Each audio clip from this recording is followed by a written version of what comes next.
Tamil movie song அப்படிங்கிறவங்க மிதன லக்னம் 2ல் சுக்கிரன் மாந்தி சேர்க்கை இருக்கும், சுக்கிரன் வர்க்கோத்தமம் இருக்கு, திருமண வாழ்க்கை எப்படி இருக்கும்,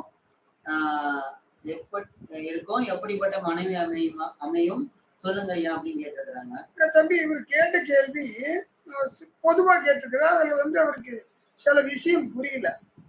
முதல்ல திருமணத்துக்கு முதல்ல சுக்கிரனை பார்க்கணும். ஒரு ஜாதகத்துல கலஸ்திரக்காரகன் சொல்லக்கூடிய சுக்கிரன் நல்லா இருக்கும். இவருக்கு சுக்கிரன் பகை வீடு. 2ஆம் இடத்துல இருக்கிற கிரகம் புனர்பூசம், பூசம், ஆயில்யம். இந்த சுக்கிரன் யாருடைய சார்த்ததுக்குன்னு தெரியல. இடம் கொடுத்த சந்திரன் எங்க இருக்கிறாருன்னு தெரியல.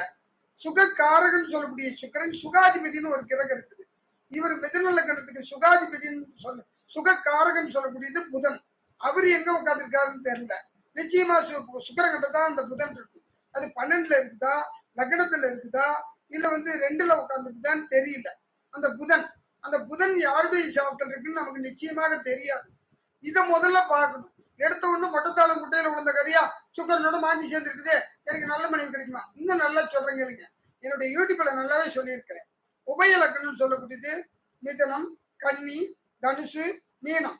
இந்த 4 உபயராசிகளுக்கும் எந்த பொருத்தம் பார்த்தாலும் சரி, பொருத்தம் பார்க்கறதுனாலும் சரி, அவங்களுக்கு திருப்தியான வாழ்க்கை அமையிறது கஷ்டம் கஷ்டம் கஷ்டம்.